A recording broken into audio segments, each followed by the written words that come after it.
akkuma fakkii irratti argitan ijallee hin qaban, afaan hin qaban, funyaanis hin jiru. Baay'ee nama ajaa'iba. Afaan sanuu afaan xiqqoo qofaan kan hafuura baafatanii kan deebisan jechuudha. Baay'ee namatti ulfaata jechuudha. Nama dubbatuuf nama dhaga'uuf baay'ee ulfaata jechuudha.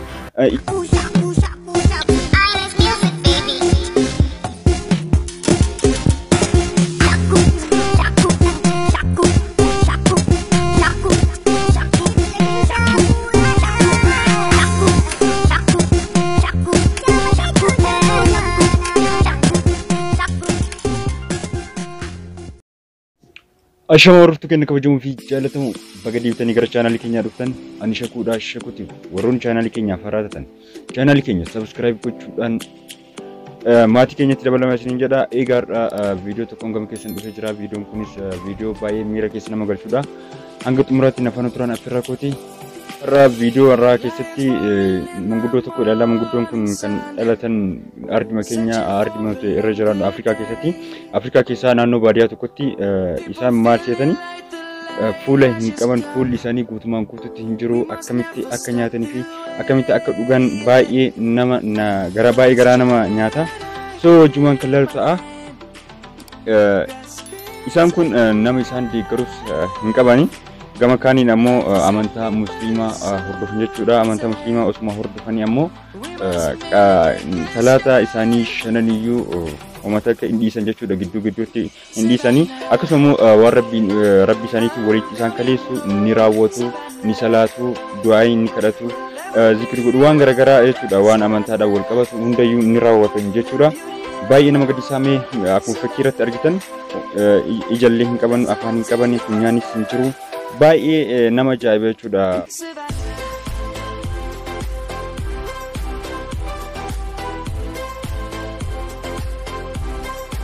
Eegaanis viidiyoon kun baay'ee waan na ajaa'ibee fi gara keessanitti kan qabadee dhufu jechuudha. So maal seetanii akkamitti akka deemanii kophaa isaanii jiraatu.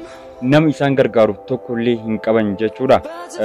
Mee waan isin dhagahame koomantii jalatti naaf barreessaa isin jedha.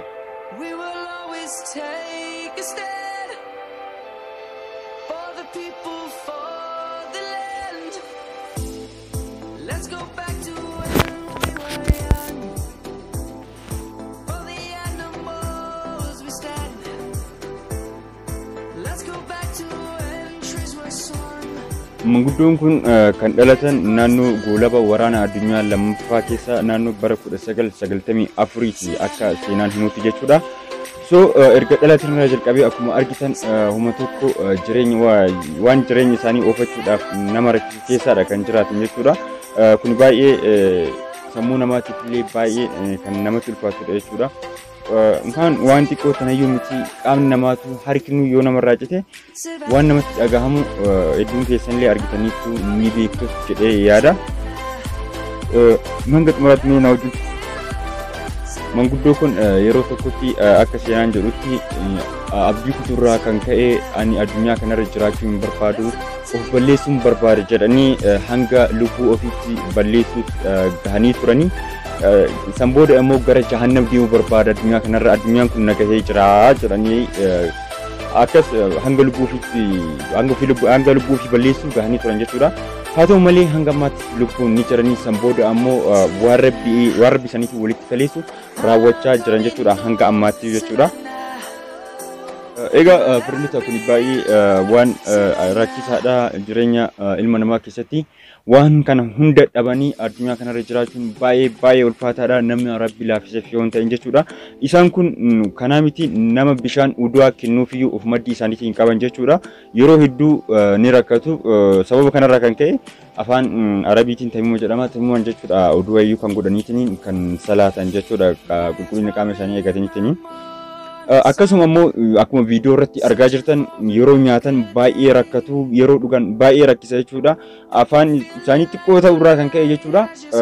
Yeroo afaan waan nyaataa nyaatanii xixiqqeessaniiti jechuudha afaan isaanii keessa kaa'atan.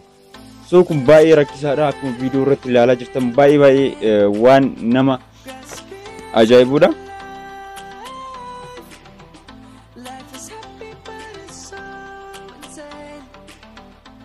gama birootiin immoo yeroo afura baafatan nuti amma funyaanii fi afaanidhaan jechuudha kan afura baafannu. Isaan ammoo gama tokko qofaan sanuu afaan xiqqoo qofaan kan afura baafataniitiin kan deebisan jechuudha. Baay'ee namatti ulfaata jechuudha. Nama dubbatuuf nama dhaga'uuf baay'ee ulfaata jechuudha.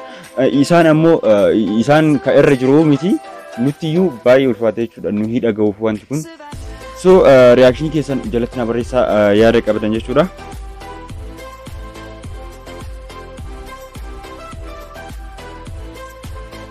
Hanguma fedhaniyyuu jireenya ulfaataa jiraataniyyuu guyyaa lammaffaa irratti waan gaarii tuna qunnama jedhanii waan yaadaniif jechuudha.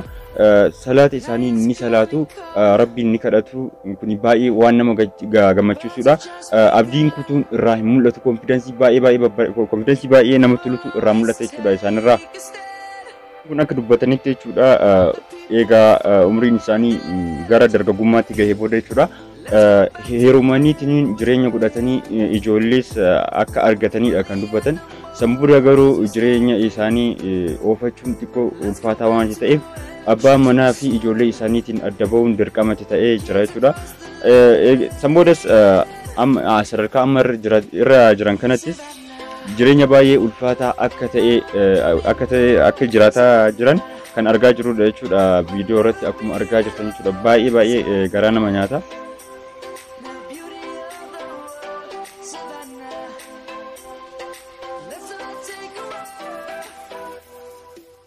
Paralyzed ta'ee jira jechuudha. Lubni inni gama kaaniin argamu jechuudha. Paralyzed akka ta'edha kan dubbatan jechuudha afaanuma isaaniitiin. Namoota qaamni miidhaman hedduus arginee jirra. Namoonni lukni irraa murame hedduus arginee jirra. Kan harka hin qabne, kan ija hin qabne hedduu arginee jirra.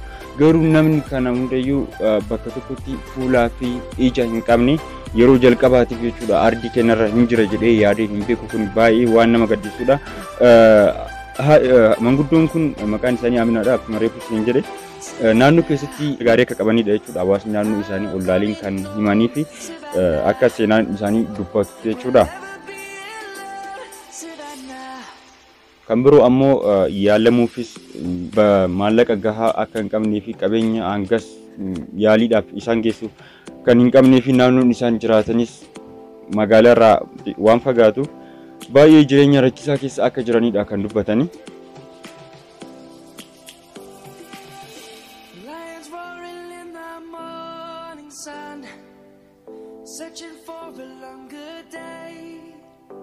Manguddoon kun baay'ee amala gaarii fi taphataa akka ta'an yeroo baay'ee inni qoosanii taphni afaan isaanii keessaa bahu akka dammaa mi'aa jedhanii kan hawaasni fi ollooleen naannoo sanitti argaman kan dubbataniif jechuudha.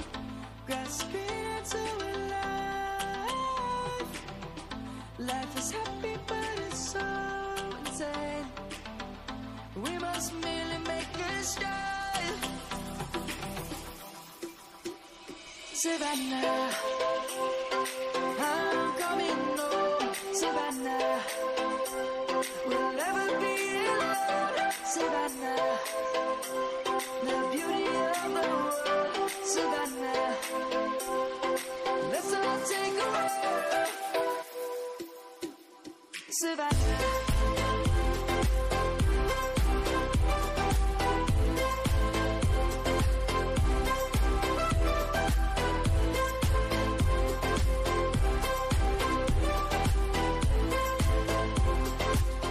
Egaa hordoftoota keenya kabajamtoota jaallatamoo waa'ee manguddoo kanaa qophiin isinii qabadee dhufe kanuma fakkaata waan hedduu irraa baratan jedhee yaada hundi keessanuu iddoo dhaabatanitti iddoo jirtanitti dhaabadhaa of ilaalaa kana qabnaa waan guutuu waan tokko yoo nurraa hin qabnu galata galchuu qabna jechuudha. Waan nu wajjin turtaniif guddaa galatoma. Ani kan isin waliin ture Shakuudha. Yeroo biraa viidiyoo biraatiin hanga walitti deemuutti nageenya keessan qaccaa addunyaa keessan hundatti isiniif haa baay'atu. Warroonni maatii keenyatti dabaluun chaanaalii keenya sabskiraayib gochuudhaan maatii chaanaalii keenyaa ta'a. Bye.